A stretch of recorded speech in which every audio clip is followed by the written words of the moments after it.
Menyaksikan segmen Special Road to Take Conference bersama saya, Bramudia Prabowo. Dan kita lanjutkan kembali dialognya Pak Didit dan juga Pak Teguh. Sebetulnya agar pemirsa juga tahu begitu ya, bentuk bursa kripto ini apakah memang mirip-mirip bursa saham atau ada perbedaannya dari mana secara sistem? Pak Didit, silakan. Ya, secara garis besar ini sangat mirip dengan bursa saham, ya kan?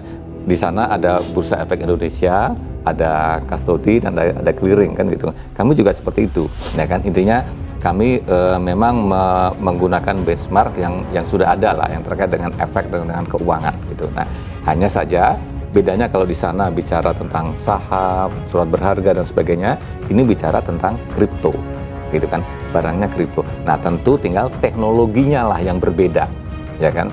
Jadi di sini bukan berarti di sana tidak ada teknologi ya, tapi di sini ketika kita bicara kripto itu kan bicara yang kekinian. Ya kan, bicara teknologi, bicara anak muda, ya kan, yang kadang-kadang inovasi itu berjalannya sangat cepat gitu. Nah, inilah yang akan membedakan dengan ekosistem di bursa keuangan gitu. Jadi tapi dari sisi governance-nya itu relatif sama. Ya, ada bursanya, ada clearingnya, ada kustodinya, selain ada pedagang dan masyarakatnya kan gitu kan. Ini yang samanya di situ, tapi bedanya bahwa ini kripto kita teknologi yang selalu terjadi baru ada pembaruan terus-menerus. Nah, ini kami yang harus pastikan bursa dan ekosistem ini mampu untuk menangani itu. Oke, berarti memang secara garis besar mirip-mirip begitu mirip, ya? Ya. Oke, memang yang diperdagangkan saja yang agak berbeda ya. Dan kalau misalnya Pak Teguh dengan tadi begitu ya, ada inovasi karena memang Pak Didit juga mengatakan nantinya akan bergerak lebih cepat karena memang isinya anak-anak muda begitu ya Pak Teguh. Nah, kalau misalnya kita melihat dengan sangat cepat ini inovasinya juga nantinya di bursa kripto juga apakah memang akan lebih cepat masuknya atau banyak perubahan-perubahan nantinya di sana? Ya, kalau kami melihatnya menjadi hal yang positif. Karena apa?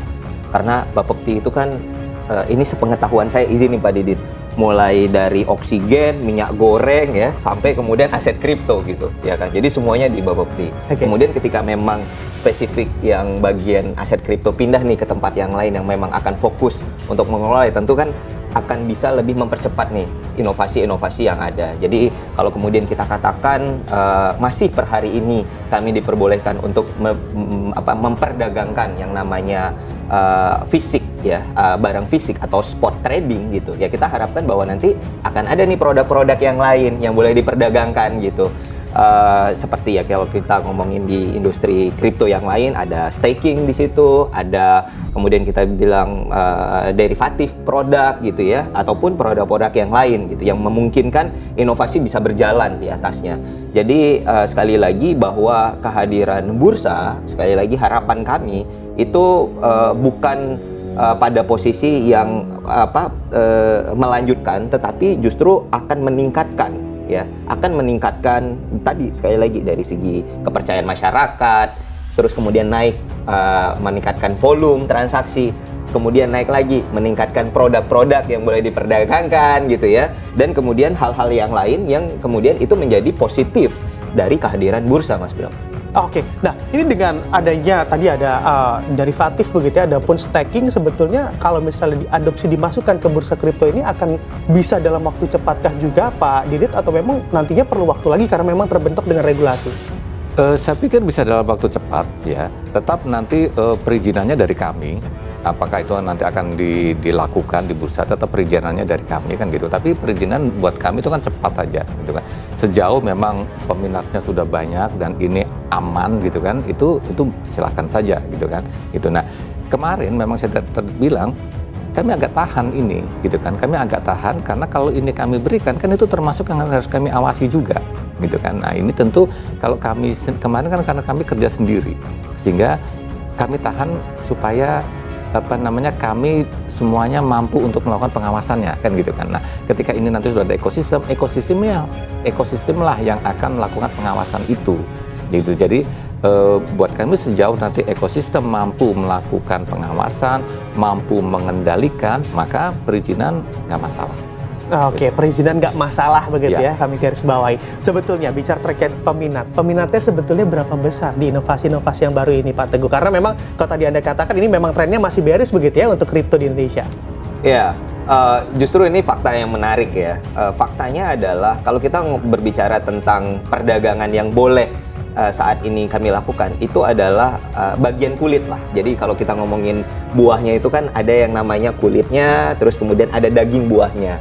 Justru yang bagian daging buahnya ini yang masih belum boleh, Mas Bram. Oke. Jadi perdagangan spot atau perdagangan trading fisik ya, itu bagian kulitnya aja. Kalau saya boleh bilang 10-20% peminatnya kalau kita berbicara dari basis data secara global gitu ya. Ketertarikan trader terhadap produk-produk kripto gitu. Misalnya judulnya demikian gitu ya. Maka ini hanya kontribusi sekitar 10-20%.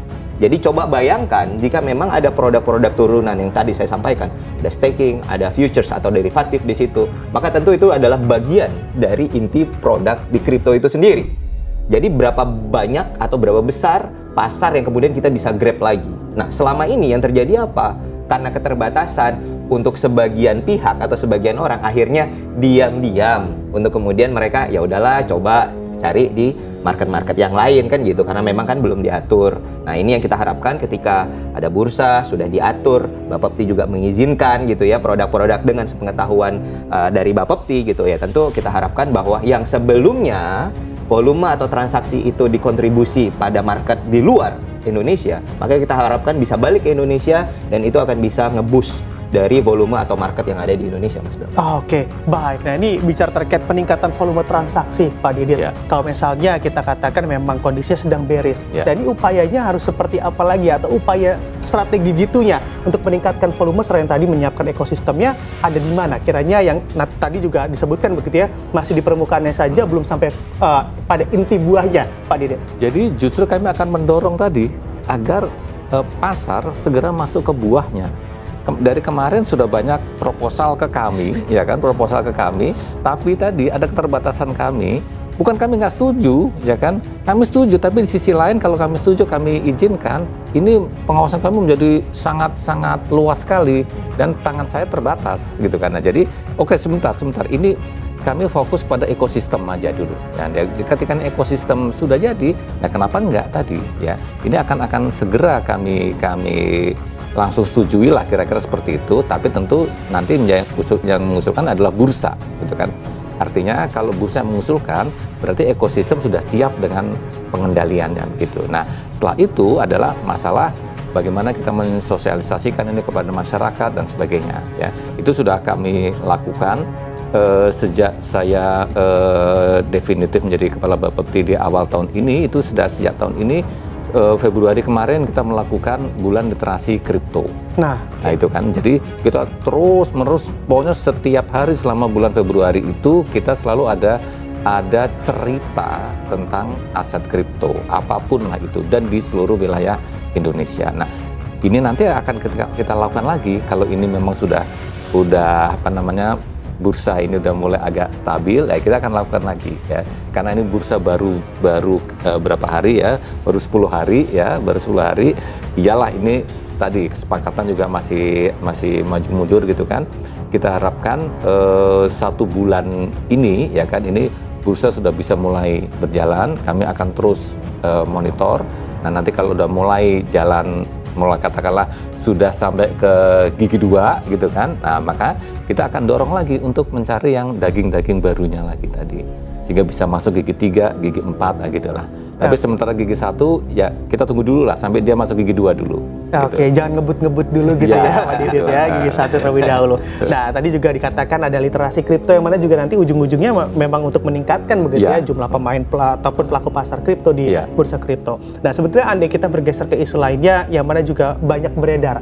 Narasinya kripto adalah sebagai media atau wadah pencucian uang. Penipuan juga ada di sana. Nah, ini dari segi keamanannya, pembatasannya, dengan caranya seperti apa? Kalau dari Bapepti seperti apa hingga saat ini? Kami udah bikin beberapa aturan, regulasi ya terkait dengan pencucian uang ini. Jadi ada yang kami sebut dengan KYC, Know Your Customer ya. Jadi semua pemain kripto itu KTP-nya langsung kami konfirmasikan ke Dukcapil. Jadi walaupun bermainnya hanya 10.000 atau 50.000 itu semua tercatat dan kita tahu siapa dia. Ya kan, kalau nggak ada KTP-nya tidak tercatat berarti dia tidak boleh ikut di sini. Begitu juga terkait regulasi travel rule. Jadi kalau ada kripto dari luar yang akan masuk ke Indonesia dan sebagainya, itu ada mekanisme pengujiannya, gitu kan. Sehingga harapannya itu akan meminimalisir terjadinya pencucian uang.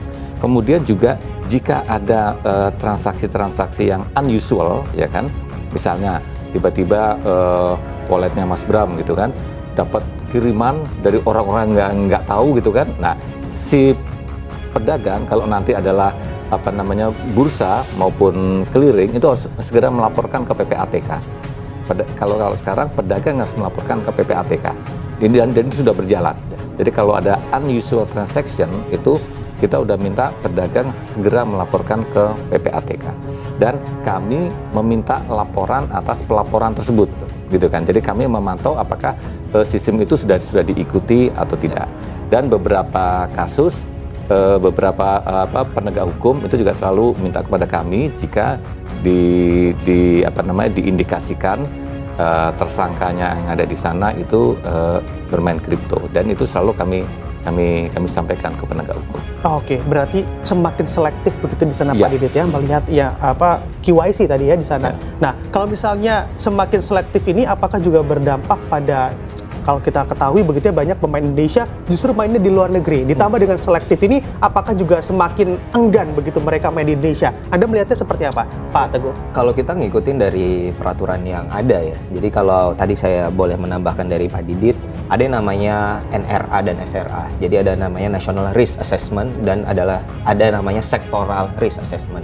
Itu yang kemudian dibuat untuk bisa mengkalkulasi apakah kemudian transaksi dengan profil orang seperti ini masuk ke dalam kategori yang low risk, medium risk, atau high risk gitu. Nah, di dalam itu semua tentu saya pikir kalau kita bicara tentang suspicious ya transaction, ini kan bisa dikatakan hanya terjadi berapa persen aja, bahkan not even one digit gitu ya, single digit. Jadi itu yang tadi yang Pak Didit sampaikan. Jadi kalau kemudian ada suspicious transaction, ada transaksi yang mencurigakan, maka kewajiban bagi pedagang untuk bisa melaporkan ke PPATK dan juga melaporkan ke Bapepti gitu terhadap itu. Nah, kalau kami saat ini melihat tidak ada sangkut pautnya antara penerapan yang berhubungan dengan STR ini tadi gitu ya dengan volume yang terjadi gitu, karena tadi saya bilang masih sangat kecil lah ya, bisa dikatakan sebulan hanya beberapa laporan, bahkan kadang tidak ada laporan gitu ya. Jadi hal-hal ini saya pikir tidak ada korelasi yang langsung secara signifikan berpengaruh terhadap volume. Justru memang ini bagi pendapat kami ya, ini bagian dari memproteksi adanya uang yang beredar di tanah air gitu. Jadi kalau kemudian kita berbicara tentang yang namanya capital outflow, maka kita juga berharap bahwa ketika ada penerapan ini tentu akan ada red flag yang kemudian jika memang dicurigain, ini kan tentu kita akan ada cara-cara mitigasi yang ke depan gitu. Tetapi sekali lagi tidak terlalu signifikan angkanya, Mas Bram. Oke, tidak terlalu signifikan, berarti juga dapat diartikan memang mengutamakan keamanan sebetulnya ya dalam bertransaksi daripada cuan-cuan saja tapi tidak aman begitu ya Pak Teguh ya. Balik lagi, kita menginginkan industri ini sustain, jangka panjang. Kalau kemudian kita memang industri pengen cuan-cuan gitu ya kita tidak memperdulikan aturan bahasa gitu ya. Tetapi kan kita pengen ini jangka panjang, terus menerus gitu ya, yang berkelanjutan lah. Tentu kita akan ikutin aturan yang berlaku, kebijakan yang ada gitu ya, dan juga kemudian kita berkoordinasi dengan beberapa stakeholder dalam hal ini yang pasti utamanya Bapepti, terus kemudian ada pihak-pihak yang lain, PPATK, kepolisian dan yang lain-lain. Oke, utamanya berarti sustain di sana ya, agar memang tetap berlanjut dan juga volumenya nanti juga seiring dengan makin mantapnya bursa kripto makin ramai juga di sana. Terima kasih Pak Didit dan juga Pak Teguh telah bersama kami.